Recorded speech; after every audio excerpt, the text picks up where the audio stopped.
ಹೇಗಿದೆಯಲ್ಲ, ಮುಖವೇಕೆ ದುಃಖದಲ್ಲಿರುವಂತೆ ಕಾಣುತ್ತದೆ. ಏನಾಯ್ತು ಹೇಳೋಣ.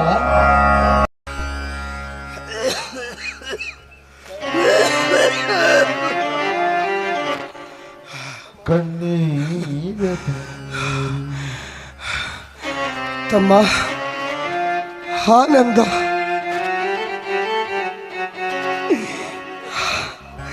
ಅತ್ತಿಗೆಯ ಮಾತನ್ನು ಮೀರಿ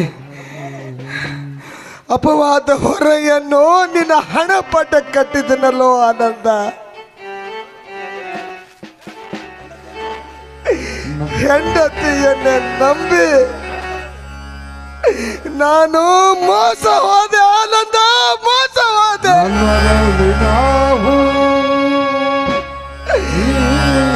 ನನ್ನ ಹೆಂಡತಿ ಸಚ್ಚಾರಿತ್ರ್ಯವಂತೆ ಹೆಣ್ಣಾಗಲಿಲ್ಲ. ಆ ಗೌಡನ ಮಾತಿಗೆ ಮರುಳಾಗಿ ನನ್ನನ್ನು ಬಿಟ್ಟು ನಾ ಕಟ್ಟಿದ ತಾಳಿಯನ್ನು ಕಿತ್ತುಕೊಟ್ಟು ನನ್ನನ್ನು ಮನೆಯಿಂದ ಹೊರಗೆ ಹಾಕಿದಳು.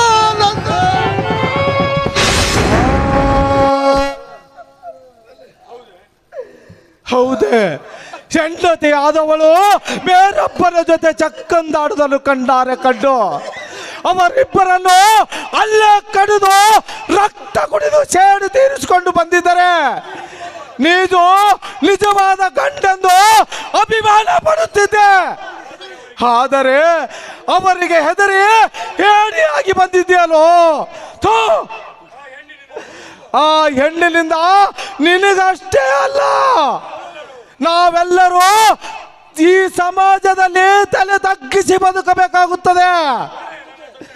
ನಡಿ ನನ್ನ ಜೊತೆ, ಅವರಿಬ್ಬರನ್ನು ಅಲ್ಲೇ ಕಡಿದು ಹಾಕುತ್ತೇನೆ. ನಡಿ ಹೋಗೋಣ. ಹೇ ತಮ್ಮ ಆನಂದ, ನಿನಗೆ ಕೈ ಮುಗಿದು ಕೇಳುತ್ತೇನೆ ಆನಂದ, ನನ್ನನ್ನು ಕ್ಷಮಿಸಿ ಬಿಡು ಆನಂದ.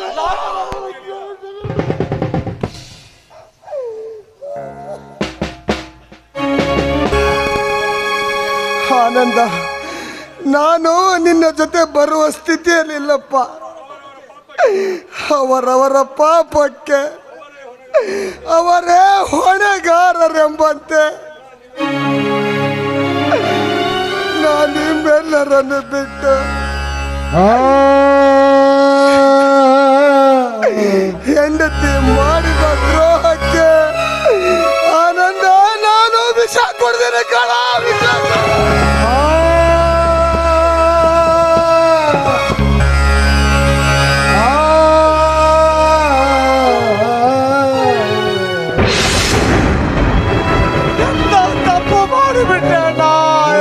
ತಪ್ಪು ಮಾಡಬೇಕು. ಆನಂದ, ನನಗೆ ಬಹಳ ಸಂಕಟ ಆಗ್ತಾ ಇದೆ ಕಣ. ಸಾಯುವ ಕೊನೆಗಳಿಗೆ ಏನಾದರೂ ಈ ನಿನ್ನ ಮುದ್ದಾದ ಮುಖ ನೋಡುತ್ತೀನವೆಂದು ನನಗೆ ಬಹಳ ದುಃಖ ಆಗ್ತಾ ಇದಪ್ಪ. ನಾನು ಅನಾಥ ಹೆಣವಾಗುತ್ತೇನೆ ಎಂದು ತಿಳಿದುಕೊಂಡಿದ್ದೆ.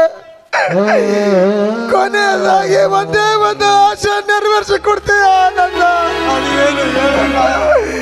ಆನಂದ, ಆನಂದ, ಕೊನೆಯ ಸಲ ನಿನ್ನ ತೊಡೆ ಮೇಲೆ ಮಲ್ಕೊಳ್ಳೋ ಆಸೆ ಆಗಿದೆ ಕಣ.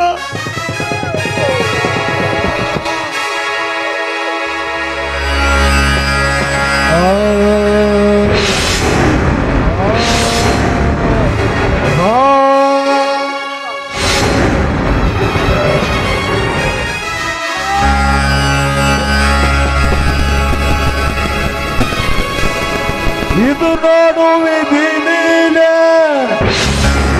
ಮರಣ ಬಸವದ ಮಾಲೆ, ಜಗವೊಂದು ಧರ್ಮಶಾಲೆ, ಸ್ಥಿರವಲ್ಲವೋ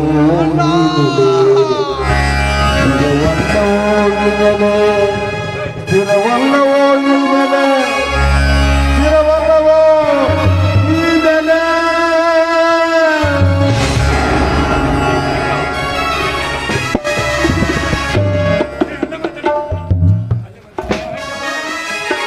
ಅಣ್ಣ ಕೊನೆಗೂ ನಮ್ಮನ್ನು ಬಿಟ್ಟು ಹೋದೆ ಅಣ್ಣ, ಹೋದೆ. ನಿನ್ನ ಸಾವಿನ ಸುದ್ದಿಯನ್ನು ಅಣ್ಣ ಅತ್ತಿಗೆ ತಿಳಿಸಿದರೆ ಅವರ ಹೃದಯವನ್ನೇ ಒಡೆದು ಹೋಗುತ್ತದೆ ಅಣ್ಣ, ಒಡೆದು ಹೋಗುತ್ತದೆ.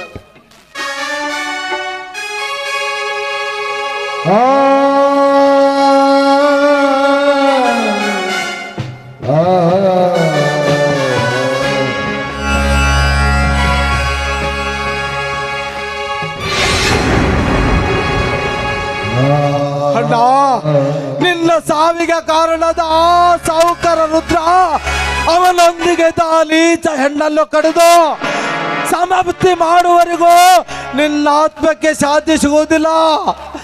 ಏ ರುದ್ರ, ನೀನೆಲ್ಲಿದ್ರು ನಿನ್ನನ್ನು ಮೃತ್ಯು ಲೋಕಕ್ಕೆ ಕಳಿಸಲು ಬರುತ್ತಿದ್ದೇನೆ, ಸಿದ್ಧನಾಗೋ. ಏನು ಹೇಳಿದೆ ತಮ್ಮನಿಗೆ? ಮರಳಿ ನಡೆದಿನಿ ಮಣ್ಣಿಗೆ, ಹಿಡಿ ಮಣ್ಣು ಹಾಕಿ ಈ ಮನುಜನಿಗೆ. ತಿಳಿಯದು ಧರ್ಮದ ಕಣ್ಣಿಗೆ, ಏನು ಹೇಳಿದಿ ಅಣ್ಣನಿಗೆ? ಏನು ಹೇಳಿ